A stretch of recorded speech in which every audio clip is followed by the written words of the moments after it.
A white judge frames a black woman, believing she's just another easy conviction. But the moment she steps into prison, everything changes. Because she's not just any woman. She's a highly trained Navy SEAL, a warrior with skills that make her more dangerous than anyone inside those walls. When the judge realizes the truth, it's already too late. She's escaped, she knows his secrets, and now she's coming for justice. What happens when the system that tried to bury her becomes her next battlefield? And will the man who framed her survive long enough to regret it? Before we get into the story, comment below where in the world you are watching from today. And if you like this story, don't forget to subscribe. The marble columns of the courthouse rose like ancient sentinels, their shadows stretching across the polished floors as morning light filtered through tall windows. Courtroom 237 buzzed with tension, every wooden bench packed tight with bodies leaning forward waiting. Camera shutters clicked softly from the press section, and reporters scribbled in notepads, their pens scratching against paper like whispers. Judge William Kane adjusted his black robes as he surveyed the scene before him. 23 years on the bench had taught him to read a courtroom's mood, and today it crackled with anticipation. His gaze settled on the defendant's table, where Tessa Briggs sat perfectly still, her back straight as a steel rod. Her dark suit was crisp, her expression calm. Too calm for someone facing life in prison. In the front row, Senator Donovan's family huddled together, their grief hanging heavy in the air. The senator's wife dabbed at her eyes with a white handkerchief while their daughter gripped her mother's hand. They had lost a son and they wanted justice. "All rise," the bailiff called out, his voice bouncing off the high ceiling. The shuffle of feet and rustle of clothing filled the room as everyone stood. Judge Kane took his seat, and with a nod, the proceedings began. The prosecutor, James Martinez, rose from his chair with practiced grace. "Your Honor, members of the jury, what we have before us today is clear. Tessa Briggs, a former Navy SEAL with a history of instability, took the life of Thomas Donovan in cold blood." His voice carried through the courtroom, firm and assured. "The evidence will show that on the night of April 15th, Ms. Briggs confronted the victim outside his apartment, engaged in a heated argument, and ultimately ended his life." Kane watched as Martinez laid out the prosecution's case. The prosecutor's words painted a picture of a woman who had snapped, her military training turning deadly in a moment of rage. But something about Briggs's demeanor didn't match that narrative. She sat there, hands folded on the table, dark eyes focused and clear. The defense attorney, Sarah Chen, presented her case with equal passion. "The prosecution's entire case," she argued, "rests on circumstantial evidence and the testimony of one man, Jimmy Walsh, a known police informant with a record of providing false statements in exchange for reduced sentences." Kane's attention sharpened at this. He'd seen Walsh testify before, but Chen was presenting documentation he hadn't been aware of. 3 separate cases where Walsh's testimony had later been proven false. "There is no murder weapon," Chen continued, her voice rising slightly. "No DNA evidence linking my client to the scene. The prosecution asks you to believe their story based on the word of a man who has repeatedly lied under oath." Throughout the trial, Briggs remained unchanged. When Walsh took the stand, pointing a finger at her and claiming he'd seen her argue with Thomas Donovan that night, she didn't flinch. When the prosecution showed photos of the crime scene, her expression stayed neutral, though Kane noticed her hands tighten slightly on the table's edge. The jury filed out for deliberations, and Kane expected them to be gone for hours. Complex murder cases usually required careful consideration, but after only 45 minutes they returned. A murmur rippled through the courtroom. Kane felt an unexpected flutter of unease in his stomach. This was too quick. "Has the jury reached a verdict?" he asked, his voice steady despite his growing discomfort. The foreman stood. "We have, Your Honor. We find the defendant, Tessa Briggs, guilty of murder in the first degree." The senator's family broke into quiet sobs of relief. Reporters furiously scribbled in their notebooks, but Briggs didn't move, didn't react, as if she'd known this was coming all along. Kane cleared his throat. "Ms. Briggs, please rise for sentencing." She stood smoothly, her movements controlled and precise. Kane had sentenced hundreds of criminals over his career, seen every type of reaction: tears, rage, begging, threats. But never this steady, unwavering gaze. Ms. Briggs, you have been found guilty by a jury of your peers for the murder of Thomas Donovan. Given the severity of this crime and your apparent lack of remorse, I hereby sentence you to life in prison without the possibility of parole." For the first time, Briggs moved. She leaned forward slightly, her dark eyes meeting his with an intensity that made him want to look away. But he held her gaze, maintaining the authority of his position. "You're going to regret this." Her voice was quiet but clear, each word precisely measured. Not a threat, but a statement of fact. The bailiff moved forward with handcuffs. As he secured them around her wrists, she never broke eye contact with Kane. The metal clicked into place with a sound that seemed too loud in the suddenly quiet courtroom. Kane watched as she was led away, her steps measured and confident despite the chains. Just before she reached the heavy wooden doors, she turned her head slightly, giving him one final look. Then she was gone, the doors swinging shut behind her with a heavy thud. The courtroom began to empty, but Kane remained seated, his hands pressed flat against the smooth wood of his bench. Something cold had settled in his chest, a feeling he couldn't shake. In 23 years, he'd never questioned his faith in the system, in the process. But Briggs's words echoed in his mind, and for the first time in his career, he wondered if he had just made a terrible mistake. Meanwhile, the transport van's wheels crunched over gravel as it passed through the imposing gates of Green Hollow Maximum Security Prison. Steel mesh fencing topped with razor wire stretched endlessly in both directions, glinting under the harsh morning sun. Guard towers loomed above, their occupants barely visible behind tinted windows.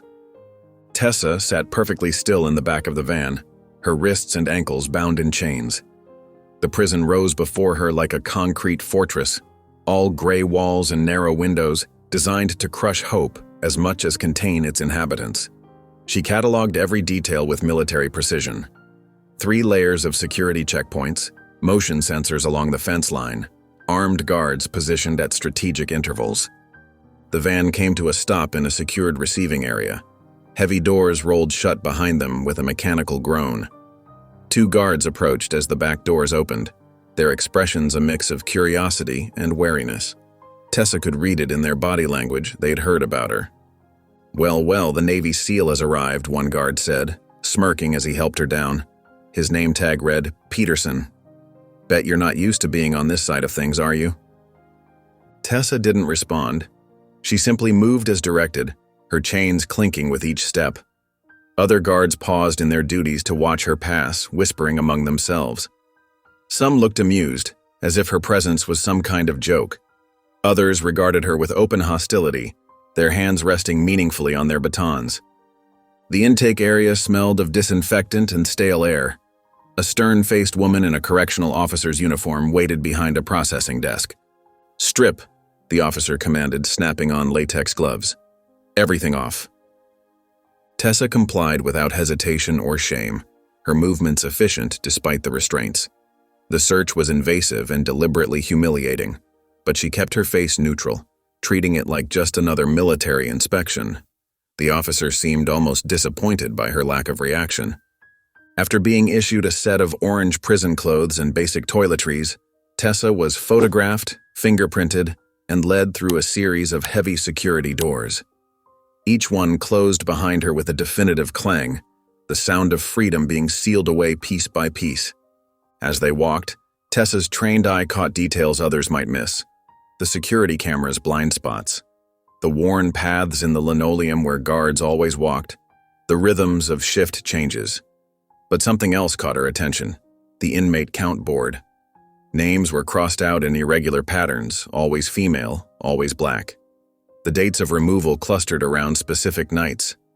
They reached the general population block, where 3 tiers of cells rose around a common area. Inmates pressed against their bars to get a look at the new arrival. Tessa could feel dozens of eyes evaluating her, measuring her worth, looking for weaknesses. "Home sweet home," Peterson said, opening a cell. "Try not to miss the ocean too much, SEAL." The cell was barely 6 by 8 feet, with a metal bunk, toilet, and sink. The walls were covered in years of scratched messages and tallied days.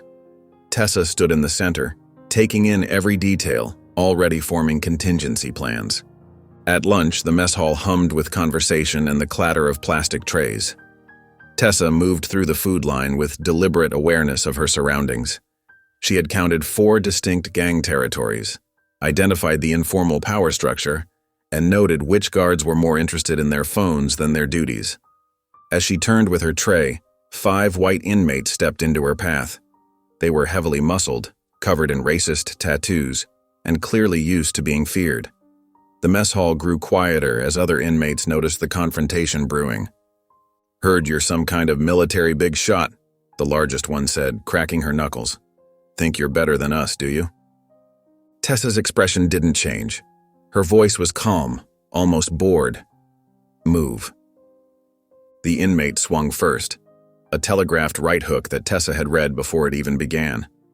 She stepped inside the punch, her tray becoming a weapon as she drove its edge into her attacker's throat. As the woman stumbled back gagging, 2 others rushed forward. Tessa moved like water. A precise strike to the first attacker's solar plexus doubled her over. An elbow to the temple dropped the second. The third barely had time to register what was happening before a sweep took her legs out, and a controlled fall drove her head against a table edge. The last 2 backed away, hands raised. 10 seconds. No wasted movement, no excessive force, just clinical efficiency. The mess hall had gone completely silent. Hundreds of inmates stared, reevaluating everything they'd assumed about the new arrival. Even the guards seemed frozen, unsure how to react to violence so precise it barely looked like fighting. Up in the security booth overlooking the mess hall, Warden Grady watched the scene unfold with growing irritation. He was a heavy-set man, with cold eyes and a perpetual scowl. His fingers drummed against the window as he observed Tessa calmly retrieve her fallen tray and walk to an empty table. "This one's going to be trouble," he muttered to himself. He'd dealt with problem inmates before. They all broke eventually. But something about Briggs set off warning bells. She moved too confidently, saw too much. People like that could notice things they shouldn't. Tessa ate her meal in silence, aware of the warden's gaze but never looking up. She could feel the shift in the air, respect from some, hatred from others, fear from most. But she wasn't here to play prison politics. She had other plans. That night, after lights out, Tessa lay on her bunk, counting the guards' footsteps as they made their rounds. At exactly 2:17 a.m., she heard the distinctive sound of her cell door's electronic lock disengaging. The door swung open with a metallic groan. 5 figures rushed in, silhouetted against the dim hallway lights. They carried makeshift weapons, sharpened bed springs, sock-wrapped locks, a piece of pipe smuggled from the maintenance shop. The door slammed shut behind them with a heavy clang. The first attacker lunged with a sharpened bed spring, aiming for Tessa's throat. In the dim light, her movement was barely perceptible, a subtle shift of weight, a quarter step to the side. The makeshift weapon whistled past her ear as she grabbed the attacker's extended arm, using the woman's own momentum to slam her face first into the concrete wall. The second and third inmates rushed her simultaneously from different angles, one swinging a sock filled with metal locks, the other jabbing with a length of pipe. Tessa dropped low, letting the weapons pass over her head and collide with each other. In the moment of confusion, she swept the legs out from under both attackers. The pipe wielder's head cracked against the metal toilet with a dull thud. The other woman barely had time to register her fall before Tessa's elbow found the pressure point at the base of her skull, sending her into unconsciousness. The fourth attacker was more cautious, circling with a homemade knife fashioned from a sharpened plastic spoon. Tessa stood perfectly still, her breathing calm and measured. When the woman finally committed to a stabbing motion, Tessa's response was devastating in its simplicity. A precise strike to the throat, followed by a knee to the solar plexus. The attacker collapsed, gasping and retching. The fifth and final assailant backed against the cell door, eyes wide with fear. She had watched 4 of her companions fall in less than 30 seconds, taken apart with mechanical precision. The shiv in her hand trembled. "Please," she whispered. Tessa's voice was quiet, almost gentle. "You should have thought of that before you came in." The woman tried to scream for the guards, but Tessa closed the distance in 2 steps. A quick combination, temple, kidney, back of the knee, and the last attacker joined her companions on the floor. Tessa stood among the unconscious bodies, her breathing barely elevated. The entire encounter had lasted less than a minute. She could hear running footsteps approaching, the guards, right on schedule. The cell door burst open and 4 correctional officers rushed in with batons raised. They stopped short at the scene before them. Instead of finding a bloody mess with a dead ex-SEAL, they found 5 unconscious inmates and Tessa standing calmly in the center of the cell, not a hair out of place. "What the hell happened here?" one guard demanded, though his tone suggested he knew exactly what had happened, just not the outcome he'd expected. "They fell," Tessa said simply. The guard's face reddened. "5 inmates just happened to fall in your cell? Must be something wrong with the floor." Another guard stepped forward, baton tapping against his leg. "You think you're funny, Briggs? Let's see how amusing you find solitary." Medical staff was called to treat the unconscious inmates. As they were carried out on stretchers, Tessa noticed the guards' expressions, a mix of frustration and poorly concealed worry. This wasn't how their plan was supposed to go. Warden Grady appeared in the doorway, his bulk filling the frame. His face was a mask of barely controlled anger as he surveyed the scene. "Take her to solitary," he ordered. 30 days for fighting. As 2 guards cuffed her, Tessa caught Grady's eye. His attempt at a threatening stare met the calm, measured gaze of a predator who had survived far worse than him. He looked away first.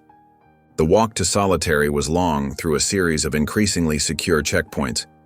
The segregation unit was in the oldest part of the prison, all thick concrete walls and rusty pipes. The air was heavy with mold and despair. Her cell was barely larger than a closet, 6 by 8 feet of bare concrete with a metal slab for a bed and a stainless steel toilet sink combination. The door was solid steel with a small window and a food slot. The only other feature was a ventilation grate near the ceiling. "Enjoy your stay," one guard sneered as they removed her cuffs and slammed the door.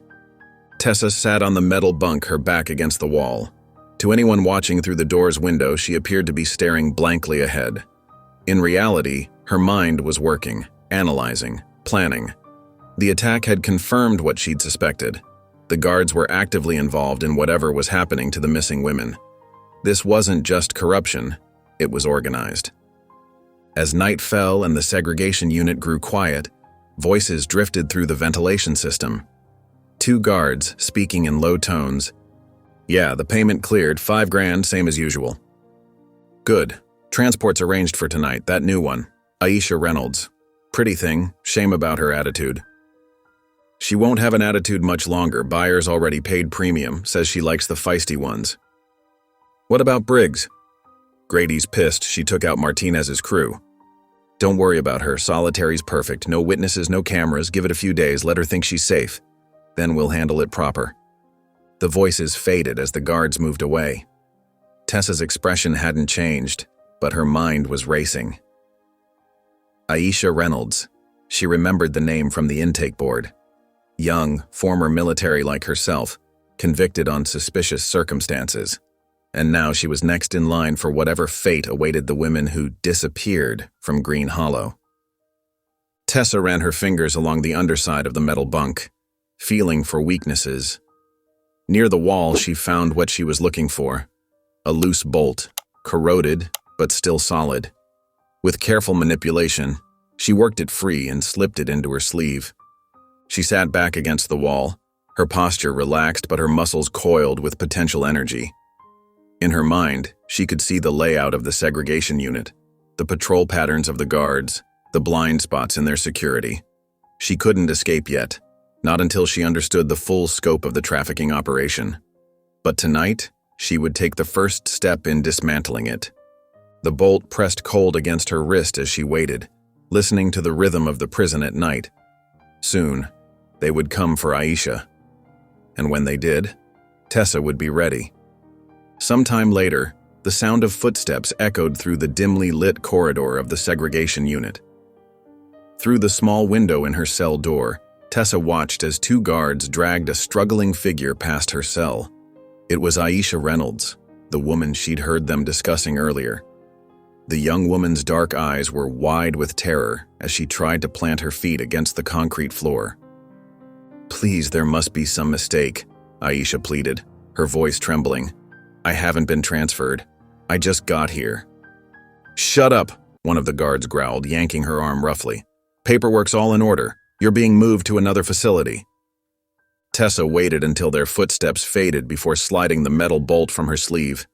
She'd spent hours working it into the perfect shape, and now she carefully inserted it into the lock. The mechanism was old and simple. It took less than a minute of careful manipulation before she felt the satisfying click. The cell door opened silently. Tessa slipped into the hallway like a shadow, her movements fluid and precise. Years of covert operations had taught her how to move without making a sound. She followed the echo of footsteps and Aisha's muffled protests, keeping to the darker patches of the poorly lit corridor. The guards led Aisha down a series of increasingly isolated passages. They descended a flight of stairs that Tessa hadn't seen during her initial processing, a section that clearly wasn't on any official prison blueprint. The air grew damp and musty, the walls covered in old pipes and crumbling concrete. At the bottom of the stairs, a heavy metal gate blocked their path. One guard pulled out a key ring, while the other held Aisha firmly. Through the bars, Tessa could see what confirmed her suspicions: a loading dock partially hidden from view, where a black van waited with its engine running.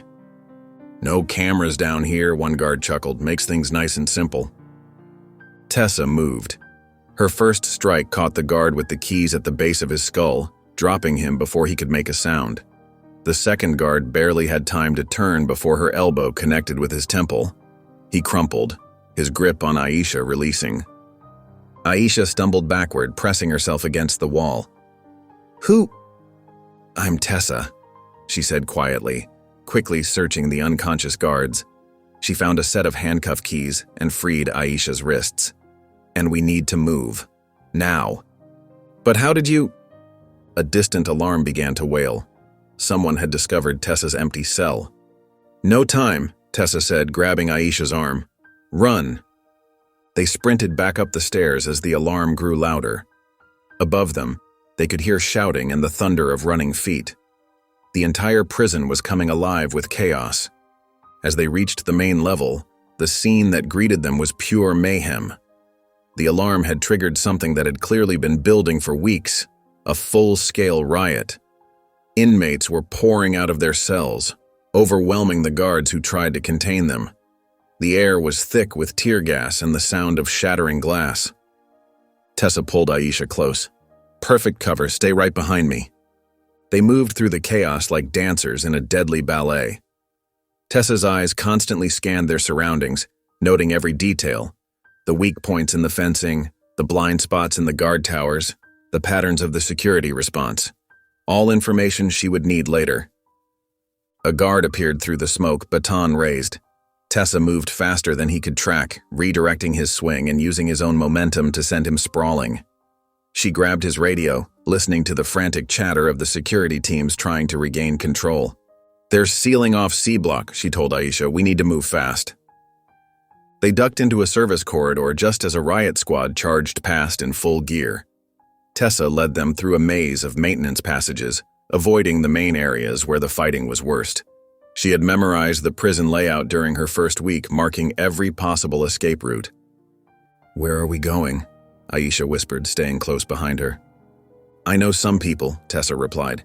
Inmates who aren't part of any gang, women who help each other survive.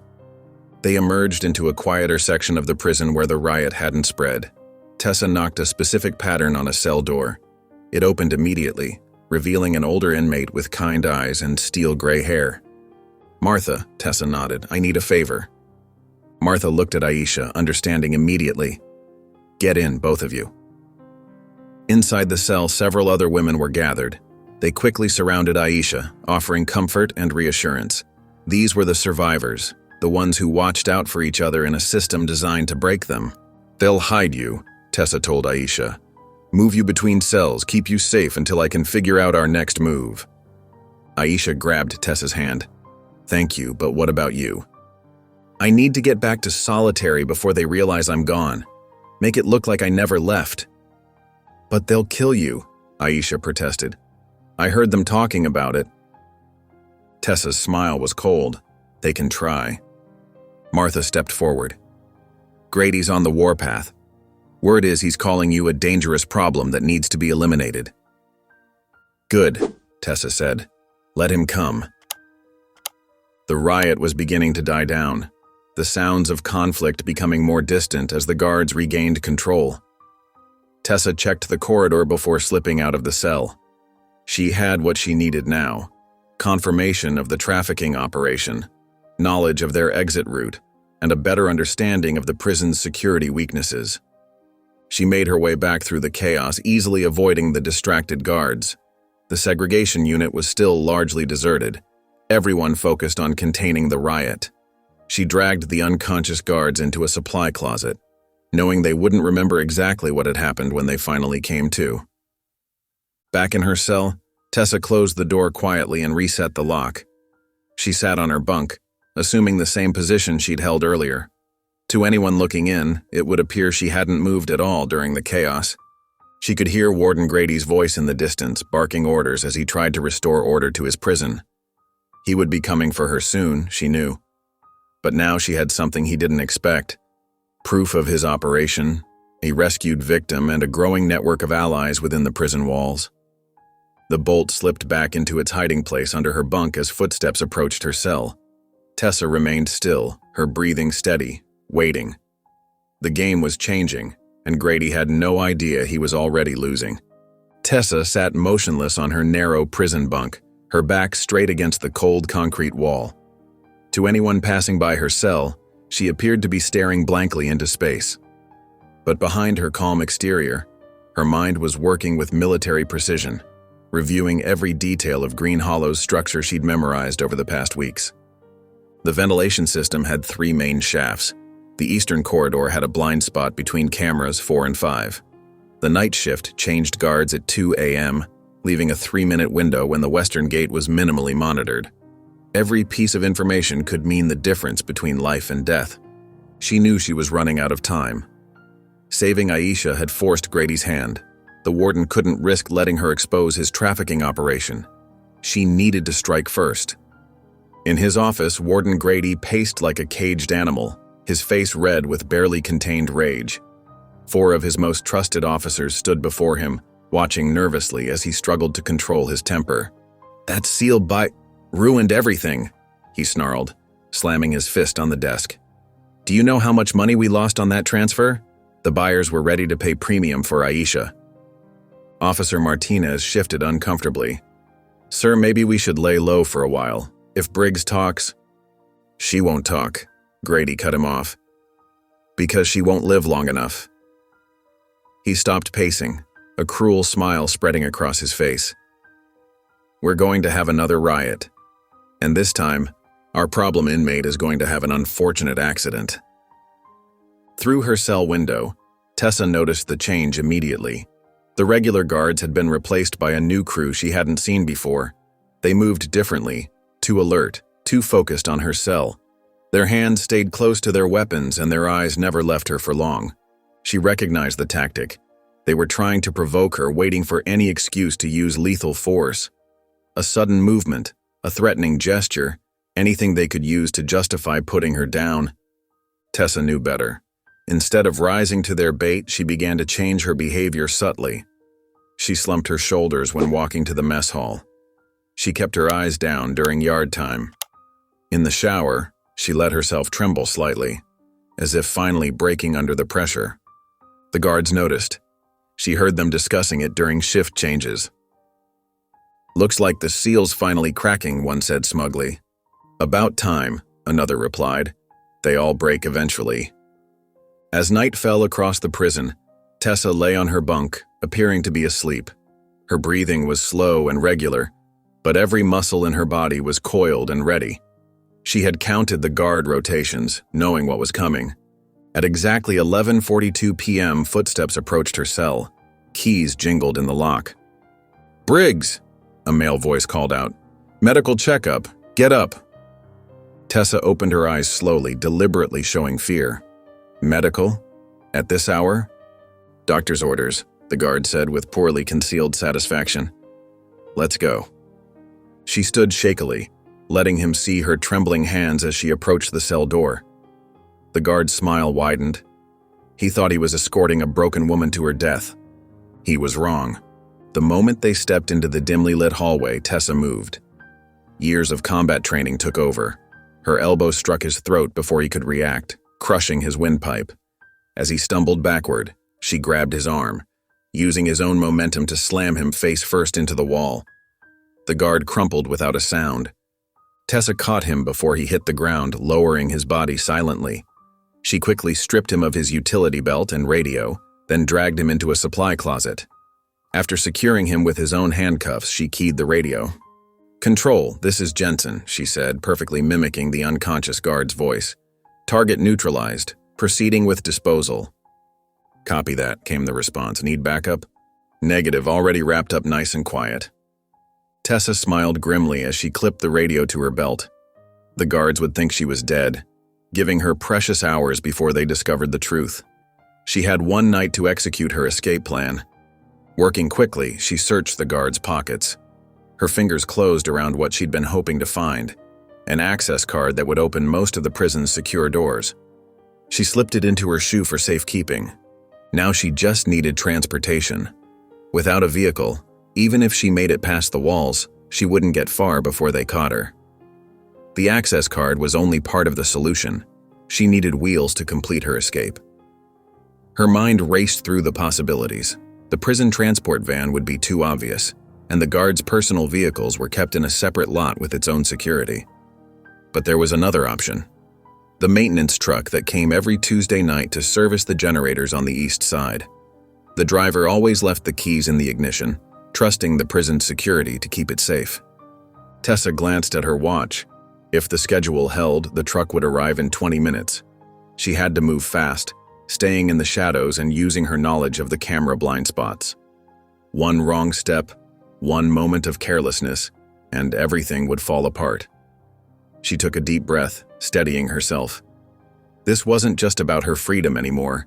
It was about exposing the entire trafficking network and making sure Aisha's suffering, and that of countless other women, wasn't in vain. The prison hummed with nervous energy, its corridors eerily quiet after the earlier riot. Extra guards patrolled the walkways, their boots echoing against concrete floors. Security cameras swiveled back and forth, searching for any sign of trouble. The lockdown had everyone on edge, exactly as Tessa had planned.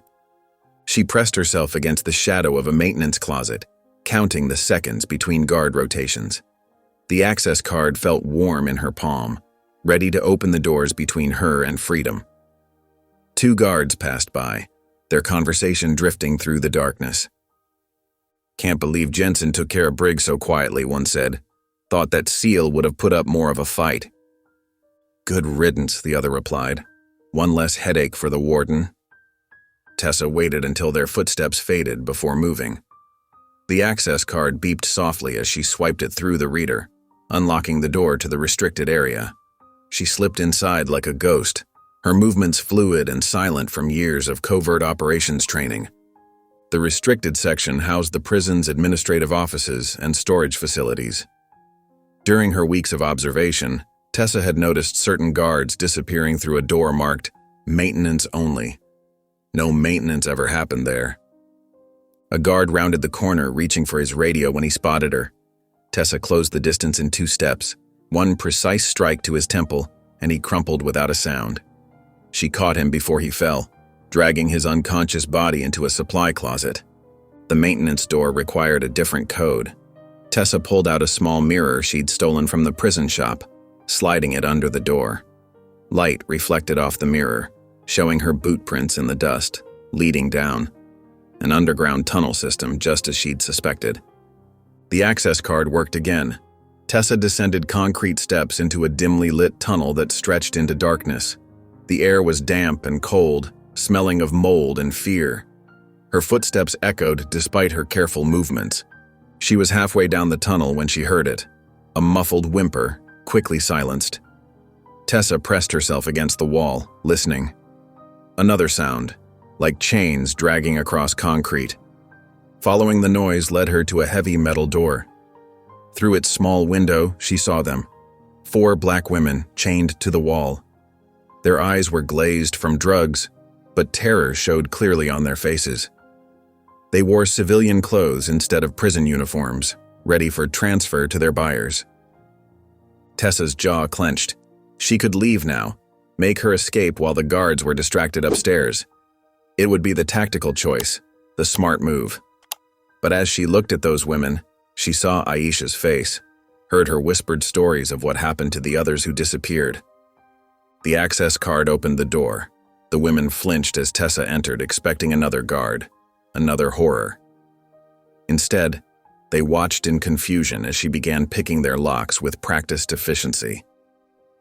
"Can you walk?" she whispered to the nearest woman, who nodded slowly, fighting through the drug-induced haze. They gave us something," another woman slurred. "Made us quiet." "Stay close to me," Tessa ordered, helping them to their feet. "We're getting out of here." They had barely reached the tunnel when the alarm blared, a piercing wail that echoed off the concrete walls. Heavy boots thundered above them as guards mobilized. "Move!" Tessa urged, supporting two of the women while the others stumbled forward. Flashlight beams cut through the darkness behind them. "Stop right there," a guard shouted. "On your knees now." Instead of complying, Tessa grabbed a length of rusted pipe from the tunnel wall. The first guard rounded the corner, and she swung. The pipe connected with his rifle, sending it clattering across the floor. A second strike dropped him to his knees. More guards poured in. The tunnel erupted into chaos. One of the escaped women grabbed the fallen guard's rifle, handling it with surprising skill. Another found a piece of chain, swinging it like a weapon. Tessa moved through the fight like water, each strike precise and devastating. A guard's nose shattered under her elbow.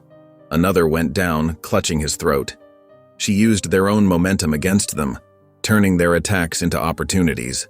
The women fought with desperate strength, their fear transformed into fury. They had survived too much to go back now. Even through the drugs, their will to live burned bright and dangerous. But more guards kept coming. Bullets ricocheted off concrete walls. Tessa pulled one of the women behind a support pillar just as gunfire erupted where she'd been standing. They were surrounded, outgunned, with no clear path to escape. Tessa's mind raced through options, each one worse than the last. They needed a miracle. They got a bus instead.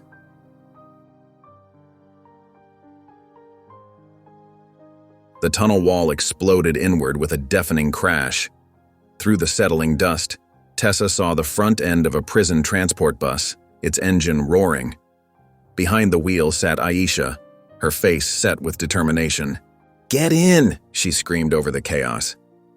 Tessa and the women scrambled through the hole in the wall, bullets whizzing past them. They piled into the bus as Aisha slammed it into reverse. The engine protested as she floored the accelerator, tires squealing against concrete. Guards dove out of the way as the bus backed up the maintenance ramp. Aisha crashed through the security gate, metal screaming against metal. The bus fishtailed onto the prison road, then straightened out as she hit the gas. Searchlights swept across them. Sirens wailed in the distance. But the bus was already picking up speed, leaving Green Hollow maximum security prison behind in a cloud of dust and broken dreams. The women huddled together in the bus seats, holding each other as the reality of their escape sank in. Some cried quietly, others stared ahead in shocked silence. They were free, but the terror of what they'd nearly become would haunt them for years to come. Tessa moved to the front of the bus, squeezing Aisha's shoulder. Nice timing. Aisha's hands were steady on the wheel, her eyes fixed on the dark road ahead. "Couldn't let you have all the fun," she said, the ghost of a smile crossing her face. "Besides, I owed you one." Through the rearview mirror, Tessa watched the prison's lights fade into the distance. She was free, but the war was just beginning. Judge William Kane sat alone in his dimly lit study, a glass of aged scotch trembling slightly in his hand. The grandfather clock in the corner ticked away relentlessly, marking 3 weeks since Tessa Briggs's trial. Outside, rain pelted against the windows, creating shadows that danced across his mahogany desk. He took another sip, letting the burning liquid settle in his stomach. Something about the case wouldn't leave him alone. It followed him into his dreams, haunted his waking hours. Tessa's final words echoed in his mind. "You're going to regret this." The confidence in her voice had been unnerving. No pleading, no anger, just calm certainty. He'd seen thousands of defendants over his career, heard countless threats and proclamations of innocence. But this was different. Kane stood up, walking to his window. Lightning flashed across the sky, illuminating his reflection.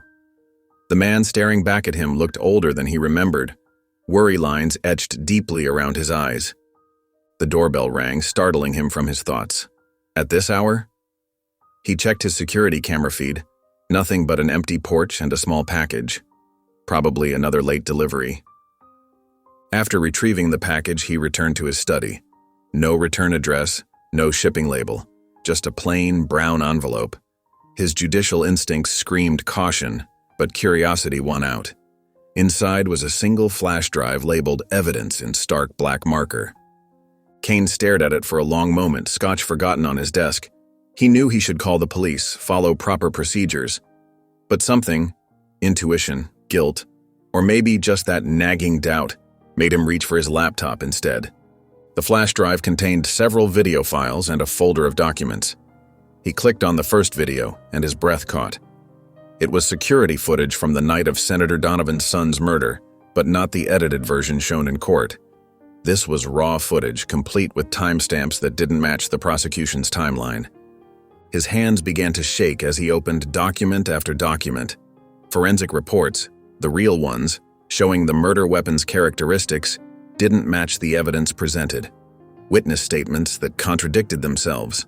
Phone records proving key testimonies were impossible. "Dear God," he whispered, running a trembling hand through his silver hair. The evidence was overwhelming, irrefutable. He had convicted an innocent woman. His stomach churned with a mixture of horror and shame. Reaching for his phone, he needed to call his clerk, get an emergency hearing scheduled. This had to be fixed immediately. But before his fingers could dial, his study door burst open. 4 masked men in tactical gear stormed in, moving with military precision. Kane barely had time to register the police insignias on their vests before the first taser hit him. Electricity coursed through his body, sending him crashing to the floor. His muscles seized as a second shock followed. Through the haze of pain, he saw one of them grab his laptop. Another kicked the flash drive under the desk, apparently unseen. Then darkness took him. Consciousness returned slowly, accompanied by the gentle swaying of a moving vehicle. Thick fabric pressed against his eyes, a blindfold. His wrists burned from tight restraints, and the air around him felt stale and confined. A van, probably. Voices drifted from the front, professional and detached. These weren't common criminals. Their tactics, their efficiency, this was law enforcement. But why? "Command wants confirmation of package retrieval," one voice said. Got the laptop. He saw enough to spook him, but nothing permanent was downloaded. "What about the judge?" "Same protocol as the others, clean sites ready." Kane forced himself to remain still, to keep his breathing steady despite his racing heart. Years of courtroom discipline helped him focus on their words, gathering information. "Shame about Briggs," a third voice added. "That wasn't supposed to go to trial. She was supposed to disappear like the others." The words hit Kane like physical blows. Others? How many? His mind raced back through cases, through defendants who seemed oddly resigned to their fate. How many had he sentenced without questioning the evidence, trusting in a system he'd served faithfully for decades? The van hit a bump and reality crashed over him. This wasn't about a single wrongful conviction. This wasn't just about Tessa Briggs. This was something far bigger. Something that reached into the very institutions he'd sworn to uphold. The implications made his blood run cold. How deep did this go? How many people in law enforcement, in the justice system itself, were involved? He thought of all the cases he'd presided over, all the times he'd accepted evidence at face value because it came from trusted sources. The van continued its journey into the night, carrying him toward whatever clean sight awaited. In the darkness behind his blindfold, Judge William Kane finally understood the true weight of Tessa's words. He was going to regret this, not just because he'd convicted an innocent woman, but because he'd glimpsed a truth that some people would kill to keep hidden. The warehouse loomed against the night sky, its broken windows like dark eyes staring down at the van as it pulled to a stop. Inside, Kane's heart hammered against his ribs as rough hands dragged him from the vehicle. The blindfold remained in place, but he could feel the change in temperature as they moved from the cool night air into the musty interior.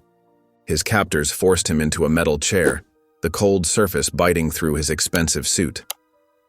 When they finally removed the blindfold, Kane blinked against the harsh fluorescent lights hanging from the high ceiling. The warehouse was vast and empty except for scattered crates and old machinery pushed against the walls. But it wasn't the setting that made his blood run cold. It was the faces staring back at him. Police captains he'd known for years, city officials he'd shared drinks with. And there, standing directly in front of him with an expression of paternal disappointment, was Judge Henry Harper. Henry? Kane's voice cracked. This man had been his mentor for 20 years, had guided his career from the beginning.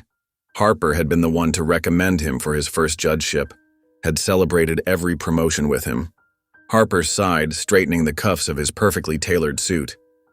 William, this is unfortunate. You've always been like a son to me. I had such hopes for your future. What is this? Kane pulled against his restraints. What's going on? Harper paced slowly in front of him, his expensive shoes clicking against the concrete floor. This is what happens when people don't understand their role in the system. When they start asking questions they shouldn't ask. The evidence on that drive? Kane started.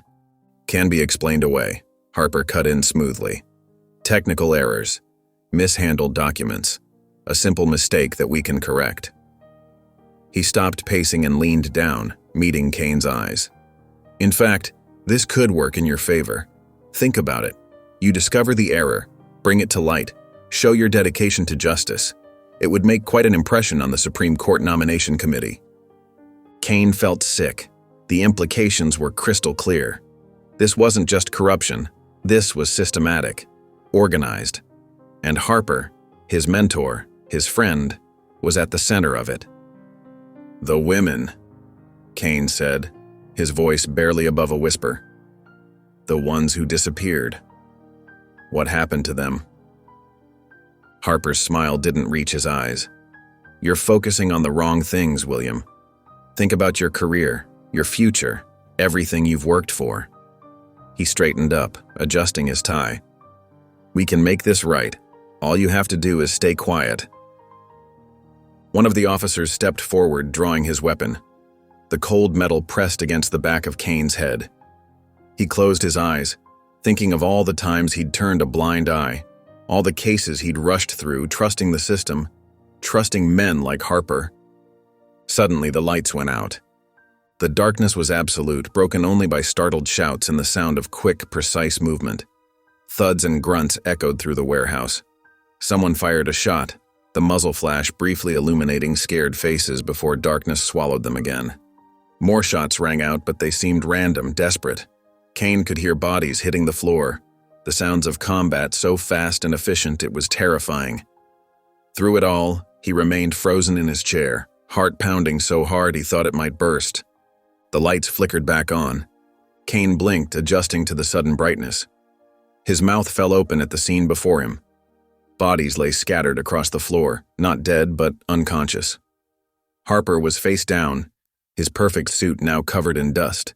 The armed officers were sprawled at awkward angles, their weapons kicked far from their hands. And there, standing in the center of it all, was Tessa Briggs. She looked exactly as she had in his courtroom, her posture straight, her expression composed. Her breathing was steady, as if she'd done nothing more strenuous than take a short walk. But now Kane saw her differently. This wasn't just a former Navy SEAL. This was something else entirely, a force of nature wrapped in human form. Tessa moved behind his chair and Kane felt the ropes loosen. He stood on shaky legs, rubbing his wrists where the restraints had cut into them. All around them, the warehouse was silent except for the unconscious breathing of their would-be killers. How did you... Kane started to ask but stopped. There were too many questions. How had she escaped? How had she found him? How had she taken down a room full of armed men in complete darkness? Tessa reached into her jacket and pulled out a thick folder. The label read, "Classified" in bold red letters. She held it out to him. "Now you know," she said simply. "So what are you going to do about it?" Kane stared at the folder, then at the unconscious form of his former mentor, then back at Tessa. The weight of the moment pressed down on him. He wasn't just being asked to make a choice. He was being asked to destroy everything he'd believed in, to admit that the system he'd served faithfully was rotten at its core. His hands trembled as he took the folder from her. In that moment, Judge William Kane understood that his life would never be the same. The question wasn't whether he would act, but how far he would go to right the wrongs he'd been part of. The safe house was a small apartment in a forgotten part of the city, its windows covered with heavy curtains that blocked out most of the streetlight. A single lamp cast long shadows across the worn wooden table where Judge William Kane sat, his normally pristine suit wrinkled and stained from the warehouse incident. His hands trembled as he turned another page of the classified documents, each new revelation hitting him like a physical blow. The lamp's yellow glow highlighted the deep lines etched into his face, making him look older than his 53 years. Across the table, Tessa Briggs watched him with the patience of a predator. She remained perfectly still, her posture military straight, even in the uncomfortable metal chair. The only movement was her eyes, tracking every micro-expression that crossed Kane's face as he absorbed the horrifying truth. Her fingers rested lightly on the edge of the table, ready for anything. "This can't be real," Kane muttered, but his voice lacked conviction. The evidence was too thorough, too detailed to deny. Files upon files of women who had vanished from the system, their military records, their complaints, their final transfers. Each case followed the same pattern, a pattern he should have seen years ago. His stomach twisted with each new file he opened.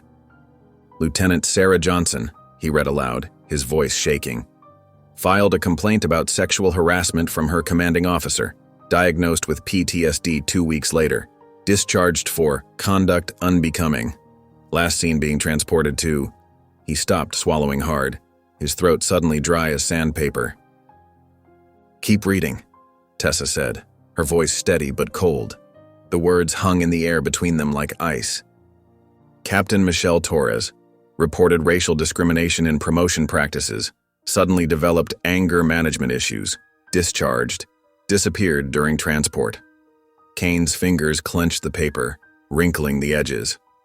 "Sergeant Rachel Williams, Staff Sergeant Patricia Davis, Lieutenant Commander." "All black women," Tessa cut in. "All decorated service members, all silenced." Her words fell like hammer blows in the quiet room. Kane reached for another file, this one bearing a familiar name. "Senator Donovan's signature is on these orders, and General Matthews, Judge Reynolds." His breath caught as he saw another name. Henry Harper. The name of his mentor felt like poison on his tongue. The documents showed a web of corruption so vast it made him dizzy. Military officials flagged any black female soldier who showed too much independence, who questioned orders, who refused to accept discrimination quietly. Then came the psychological evaluations, always finding them unstable or unfit for duty. The discharge papers were just the beginning. After that, they became targets. Kane's coffee sat untouched, growing cold beside him as the horror mounted. "The system," Tessa explained, her words precise and cutting, "is designed to identify threats early. Any black woman who shows she won't stay in her place gets marked. Some are discharged, some are court-martialed on false charges. The smart ones, the dangerous ones, they get special treatment." Her eyes never left his face, watching for any sign of denial. "Special treatment?" Kane asked, though he already knew the answer. A chill ran down his spine. "They disappear." Tessa leaned forward, her eyes intense. "Like I was supposed to disappear. The senator's son was just an excuse. They needed a reason to get me into the system, somewhere they could make me vanish quietly." Her knuckles whitened slightly as she gripped the edge of the table. Kane thought back to that trial, how easily he'd accepted the prosecution's story, how he'd ignored the inconsistencies, trusted the system he'd served his entire career. The faces of all the women he'd sentenced flashed through his mind. But surely there must be oversight, internal affairs. His words sounded pathetic even to his own ears. "The oversight is corrupt," Tessa cut him off. "The watchdogs are bought. The entire machine is working exactly as intended." Each word landed with the finality of a judge's gavel. She stood up and walked to a map pinned to the wall, covered in red dots and lines connecting various locations. "These are just the ones we know about. Military bases, private prisons, rehabilitation facilities. Places where women go in but don't come out." Her finger traced a line between 3 red dots, forming a triangle across the eastern seaboard. Kane stared at the map, his mind trying to reject what his eyes were seeing. "Henry mentored me for 20 years, he whispered. "He taught me everything I know about the law." The betrayal felt like a knife twisting in his gut. "He taught you what he wanted you to see," Tessa replied. "You were useful because you believed in the system, because you would enforce its rules without questioning who wrote them." Her shadow stretched long against the wall behind her. The weight of his complicity pressed down on Kane's shoulders. How many cases had he presided over? How many times had he sided with law enforcement, assuming they were telling the truth? How many women had he helped condemn? His chest tightened with each breath. "The system can be fixed," he said, but the words sounded hollow, even to his own ears. "We can work within the legal framework, bring this to the proper authorities." He stopped mid-sentence, suddenly hearing how naive he sounded. Tessa's laugh was sharp and without humor. "The system is working exactly the way it was built. The only question is, are you still part of it?" She crossed her arms, waiting for his answer. Kane looked down at the files spread across the table. Names, faces, lives destroyed by the very institutions meant to protect them. He thought of his career, his reputation, everything he'd built. He thought of Henry Harper's offer in the warehouse, a Supreme Court nomination in exchange for his silence. The gold watch on his wrist, a gift from Harper, suddenly felt heavy and tainted. The choice crystallized before him with terrible clarity. He could stay quiet, preserve his life and career, tell himself there was nothing he could do. Or he could act, knowing it would cost him everything he'd worked for. He took a deep breath, straightening his shoulders. "I'll go public," he said finally, his voice stronger than he felt. "I'll hold a press conference, release all of this to the media. With my position, they'll have to listen." For the first time in days, he felt a spark of purpose. Tessa's expression didn't change, but something dangerous flickered in her eyes. "They'll kill you before you get the chance." Her words fell like stones in the quiet room, each one carrying the weight of absolute certainty. The news networks blazed with urgent headlines and dire warnings. Every channel showed the same images: Tessa's military photo alongside her prison mugshot, and Judge William Kane's official courthouse portrait now labeled with "compromised" in bold red letters. "Breaking news," a stern-faced anchor announced. "Federal authorities have issued a nationwide manhunt for escaped convict and suspected terrorist Tessa Briggs, along with former Judge William Kane, now believed to be aiding and abetting this dangerous fugitive." In his opulent office overlooking the city, Judge Henry Harper watched the coverage with tightly controlled fury. His fingers drummed against his mahogany desk as he spoke into a secure phone line. "I want every available resource deployed," he ordered, his voice carrying the weight of decades of unchallenged authority. "The U.S. Marshals, FBI, local law enforcement, all of them. I don't care what it takes, find them." He paused, listening to the response on the other end. "No, Kane is too dangerous to be brought in. He knows too much. Make it look like resistance during arrest, but he doesn't survive. Understand?" The morning sun cast long shadows across the train station's marble floor as Tessa and Kane moved through the crowded terminal. Tessa had transformed them both. Kane wore workers' clothes and a baseball cap, while she had changed her appearance with a wig and civilian clothes that made her blend seamlessly into the crowd. "Keep your head down," she murmured to Kane as they walked. "But not too down. Act natural. You're just another commuter having a normal day." Kane tried to steady his breathing, amazed at how Tessa could spot their hunters while appearing completely relaxed. 3 o'clock, she said casually, as if commenting on the weather. 2 men in suits. They're not moving with the crowd's flow. Before Kane could respond, Tessa's hand gripped his arm. "Don't look." 4 more at the north entrance. They're boxing us in. The first shot cracked through the air, sending screaming passengers diving for cover. Tessa moved with impossible speed, pulling Kane behind a pillar as bullets chipped away at the marble. "Stay here," she commanded, then seemed to vanish into the chaos. Kane watched in astonishment as she appeared behind the first attacker. Her movements were fluid, precise. She disarmed him with one hand while using his body as a shield against his partner's shots. The second man went down before he could radio for backup, Tessa's elbow finding the precise point on his neck to render him unconscious.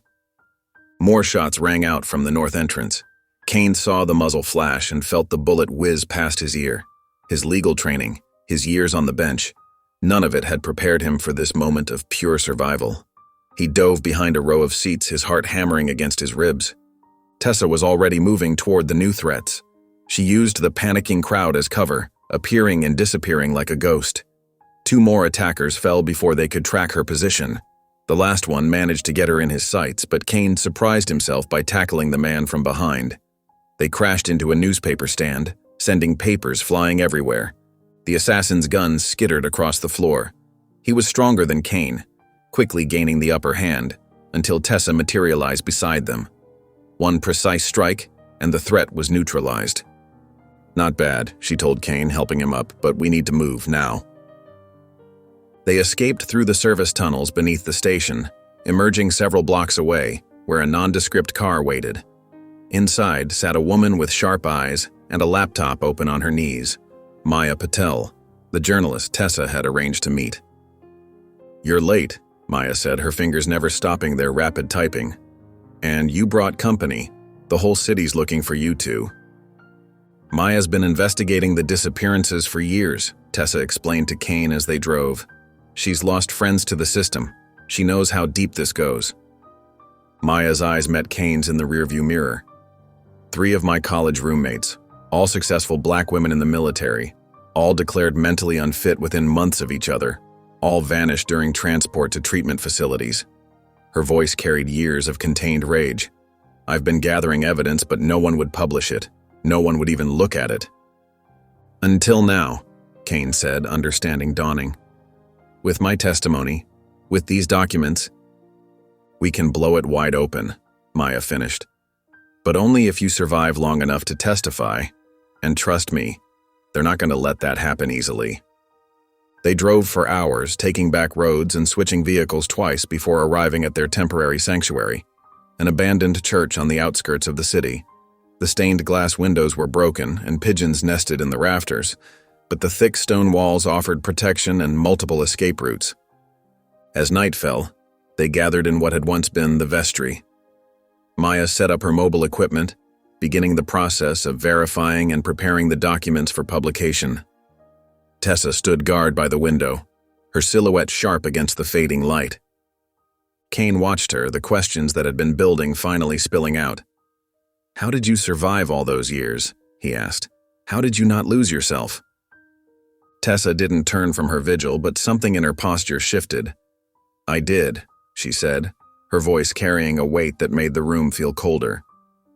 "A long time ago." The first rays of dawn filtered through the broken, stained glass windows, casting colored shadows across the church's worn stone floor.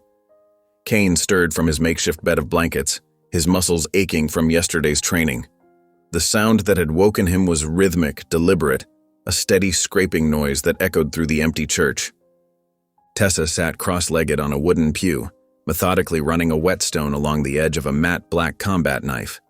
Her movements were precise, almost meditative. She didn't look up when Kane approached, focused entirely on the blade's edge. "You're up early," she said, testing the knife's sharpness with her thumb. "Hard to sleep knowing there's a kill order on me," Kane replied, settling onto a nearby pew. His suit was wrinkled from sleeping in it, his normally clean-shaven face now sporting several days of stubble. Tessa set the knife down and finally looked at him. "We have intel on Harper's next move. Maya's sources confirmed it. There's going to be an auction in 48 hours. "An auction?" Kane's brow furrowed. "For what?" "For whom?" Tessa corrected, her voice turning cold.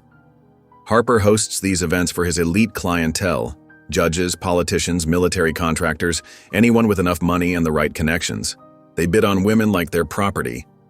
Kane felt bile rise in his throat. And these are the women who've been disappearing? The ones labeled as unstable? Exactly. Once they're in the system, they vanish without a trace. Perfect victims. No one looks for them because officially they don't exist anymore. Maya emerged from the church office, her laptop under her arm. "I've got the location," she announced. "It's at Harper's private estate outside the city. High security, restricted access. Getting in will be nearly impossible." "Nearly impossible isn't the same as impossible," Tessa said, standing. "If we can get inside and broadcast the auction live, there's no way they can cover it up. No spin, no denial, just the raw truth of what they're doing." Kane's hands were shaking. "You want us to infiltrate a heavily guarded compound full of trained killers? I'm not a soldier. I can barely throw a punch." "You don't have to be a soldier," Tessa said, her eyes locking with his. "You just have to do the right thing when it matters." Maya's phone buzzed. She checked it, her face growing pale. "Harper's making moves. He's threatening journalists, judges, anyone who might help us. My editor just got visited by federal agents. They're saying it's a matter of national security." She pulled up a document on her laptop, hands trembling slightly. "But look at this. These are names of women who've gone missing. Women I knew personally." Her voice cracked. "Sarah Chen, my roommate from grad school. Letitia Williams, we worked together at the Times. They're all here listed as inventory for the auction." Maya's jaw set with determination. "I don't care what Harper threatens, this has to come out." Tessa nodded, then turned to Kane. "We have less than 2 days to get you combat ready. You won't be John Wick, but you need to know how to defend yourself." The next several hours were intense. Tessa drilled Kane on basic hand-to-hand combat, how to break holds, where to strike for maximum effect, how to fall without injury. His muscles screamed in protest, but he pushed through.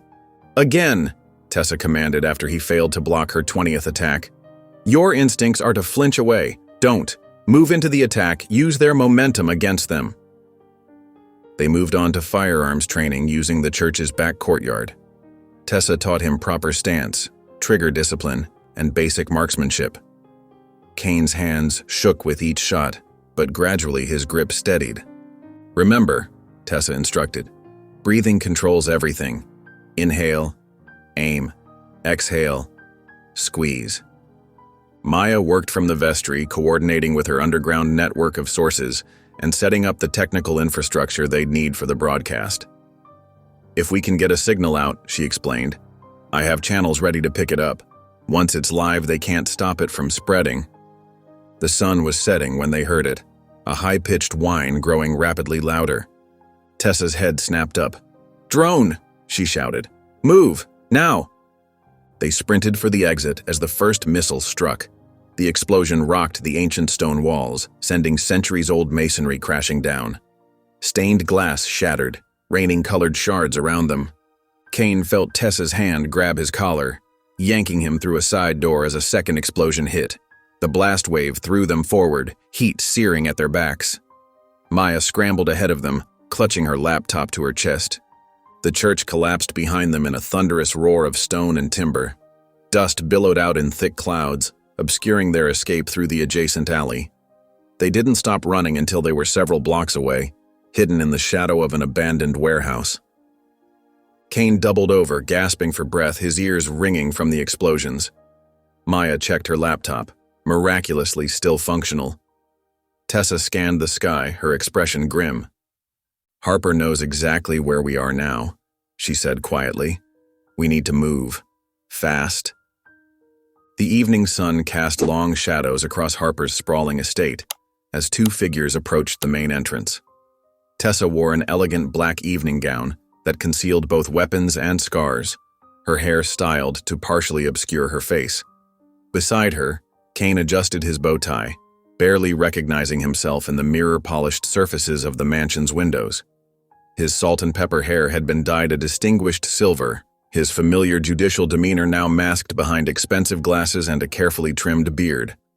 Armed guards stood at attention every 20 feet along the perimeter, their earpieces gleaming.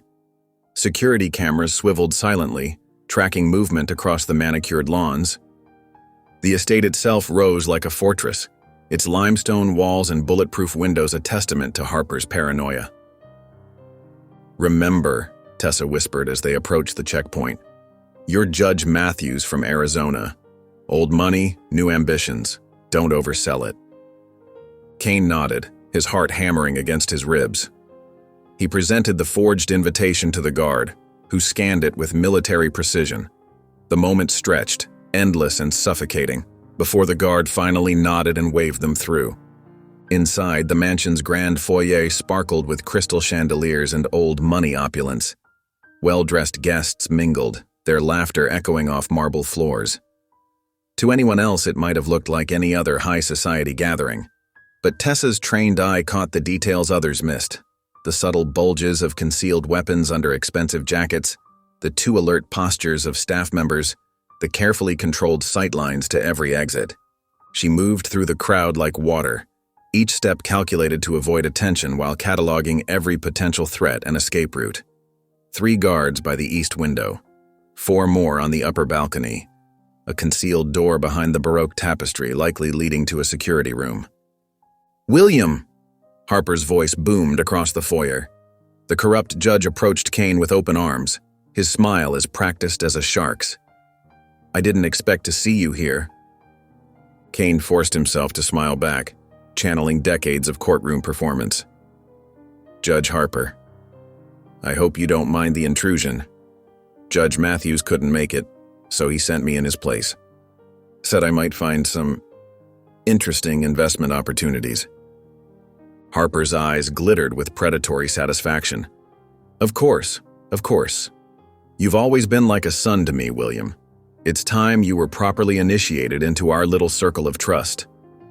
He placed a hand on Kane's shoulder, steering him toward a hidden elevator. "Let me show you what we have to offer."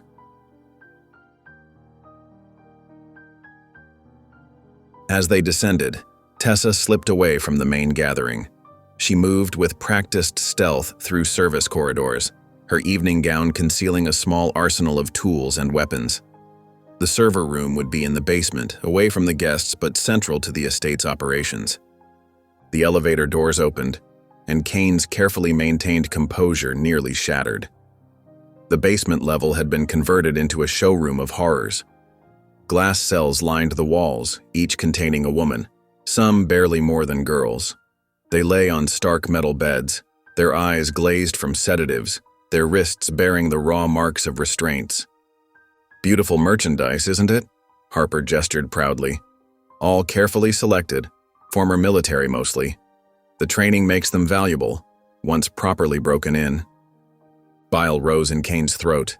He swallowed hard, forcing his face to remain neutral even as his hands trembled with rage. "How do you acquire them?"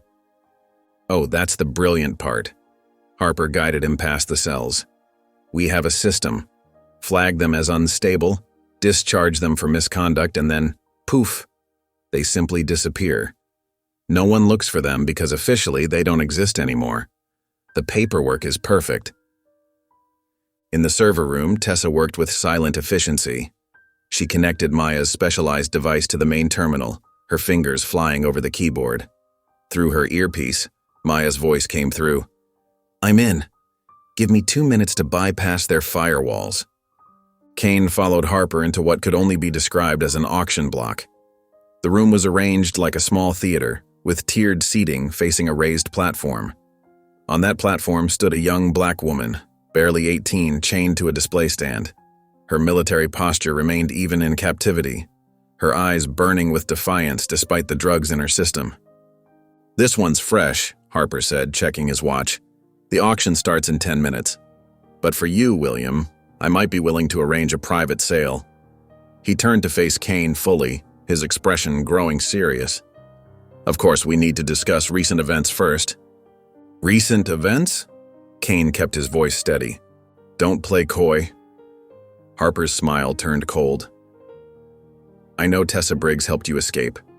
I know she's shown you certain documents. But I'm willing to be generous, William. You're young, ambitious. Help us eliminate her, and there's a Supreme Court nomination in your future. Fight us, and well, He gestured to the cells. There's always room for one more.